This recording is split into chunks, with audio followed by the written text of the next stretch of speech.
One last dance, yes Avengers Doomsday last glimpse বা Taylor বলা যেতে পারে, যেটা অলরেডি রিলিজ হয়ে গেছে ইউটিউবে।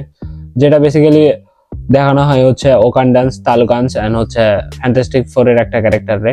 আর এই যে ট্রেলারটা আছে বেসিক্যালি আমি এটাকে আজকে ব্রেকডাউন করতে চলছি, বা হচ্ছে আলাদা যে পসিবিলিটিটা হবে ওইটা সম্পর্কে বলতে যাচ্ছি, যে কি রকম পসিবিলিটি হইতে পারে, যে এই শর্টগুলো থেকে কি কি বোঝা যাইতে পারে বা কি কি পসিবলি হইতে পারে আর কি।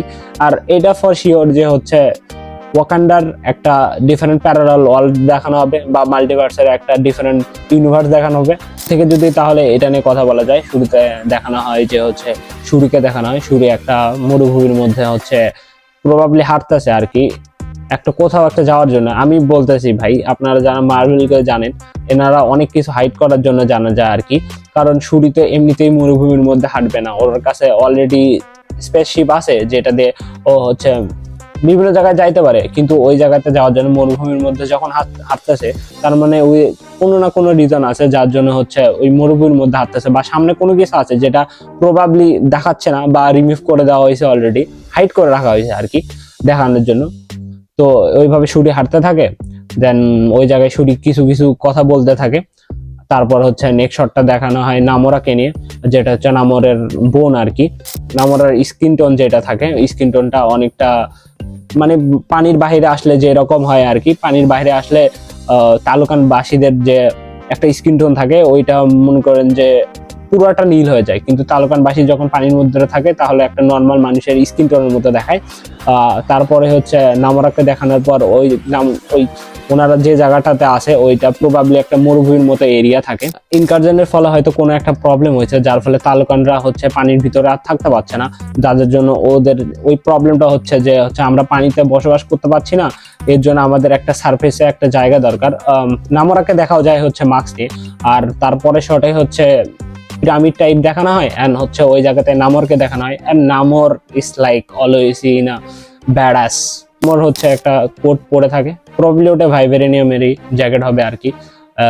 হয়তোবা এই জ্যাকেটটা পরে থাকার রিজন এটাও হইতে পারে ব্ল্যাক প্যান্থার ওয়াকান্ডা ফরএভারে হচ্ছে শুরি যে লাস্টে ওকে হচ্ছে যে ঝটকাটা দেয় আর কি, ওইটা থেকে অনেকটা ড্যামেজ হয়ে যায়, ওর পায়ের পাখাটাও ড্যামেজ হয়ে যায়, পিঠটাও ড্যামেজ হয়ে যায়। এর ফলে হয়তো ভাইব্রেন দিয়ে কোনো টাইপের একটা জ্যাকেট বা অন্য কোনো কিছু ক্রিয়েট করে নিছে, যার ফলে ওটা ওকে প্রোটেক্ট করবে হয়তো বা বাকি সব থেকে। এরপরে ব্ল্যাক প্যান্থারের ক্যারেক্টারকে দেখানো হয় শুরি অ্যান্ড এমবাকুকেও। ব্রাদারের একটা মুভিতে একটা স্টাইল থাকে যে জায়গাতে আই এম এটা, আই এম ওইটা, এরকম করে বলা হয়। I am Iron Man, I am Captain Marvel, Captain America, I am Thor son of Odin, এইরকম করে বলা হয়। তো এইরকম সেম ওয়েতে এমবাকে আসে নিজেকে ইন্ট্রোডিউস করে বেনের সামনে ফ্যান্টাস্টিক ফোরের। এই জায়গাতে একটা নোটিসেবল থিং যে হচ্ছে ফ্যান্টাস্টিক ফোরের টোটাল 4টা ক্যারেক্টার, কিন্তু 4টা ক্যারেক্টারের মধ্যে 3টা তো নেই এই জায়গাতে। বেন আছে, বেন এসেও বলে যে হচ্ছে আমি অন্য একটা জায়গা থেকে আসছি আর কি, এইভাবে ইন্ট্রোডিউস করে আর কি করে টিজারটা শেষ হয়ে যায়। আর গ্লিমস বাই গ্লিমস ওইভাবে কথা বলতে গেলে ওই রকম করে পসিবল। আর এইভাবে এরপরে যদি পসিবিলিটি নিয়ে কথা বলা যায় তাহলে পসিবিলিটিটা এইটাও খুলে যায় যে হচ্ছে ওকান্ডার উপরে তেমন হয়তো কোনো একটা প্রেশার বা ইনকারজনের ইফেক্ট পড়ে নাই, বাট হচ্ছে তালুকান যারা ছিল ওদের উপরে হয়তো বা প্রবাবলি যে ওদের উপরে একটা নেগেটিভ ইম্প্যাক্ট পড়ছে, যার জন্য তারা আর পানিতে থাকতে পারছে না বা পানি নেই আর কি, পৃথিবীতে পানি শেষ হয়ে গেছে বা অন্য কোনো কিছু একটা হয়েছে যার জন্য এই প্রবলেমটা সৃষ্টি হয়েছে আর কি। আর নামরের যে লুকটা থাকে ওই জায়গা থেকে প্রবাবলি না বোঝা যাচ্ছে যে হচ্ছে নামর খুশি নয় জিনিসটা নিয়ে বা সাফার করতেছে কোনো একটা জিনিস নিয়ে, যে জায়গাতে ও চাচ্ছে এটা শেষ হয়ে যাক বা আমি এটা থামাতে পারি, বা ডুমের সাথে যে হাত মিলাবে হইতেও পারে। তো এইরকম পসিবিলিটি তো there is a infinite possibility. এখন পসিবিলিটি তো শেষ নেই, কারণ Doom is coming, Thor pray করতেছে তার বাবার কাছে যাতে তাকে হচ্ছে ওই শক্তিটা দেওয়া হয় যাতে করে ও লাস্ট বার এই এনিমিটাকে ডিফিট করতে পারে।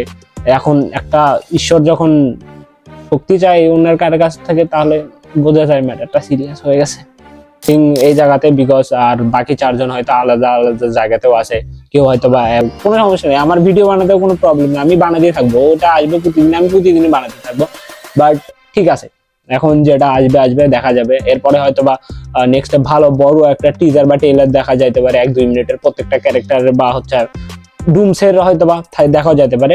কিন্তু আর হয়তো এই টাইপের গ্লিমস আর আসবে না, কারণ হচ্ছে যে গ্লিমস গুলো আসার কথা থাকে, এটা একটা আসতে আরেকটা লিক হয়ে যায়, প্রত্যেক সপ্তাহটা একটা আসার আগে অন্যটা লিক হয়ে যায় আর কি সোশ্যাল মিডিয়াতে, বাট এখন কোনোটা লিক টিক হয় নাই। তো প্রবাবলি দেখা যাইতে পারে যে হচ্ছে একটা বড় টিজার বা ট্রেলার আসতেছে। That's it.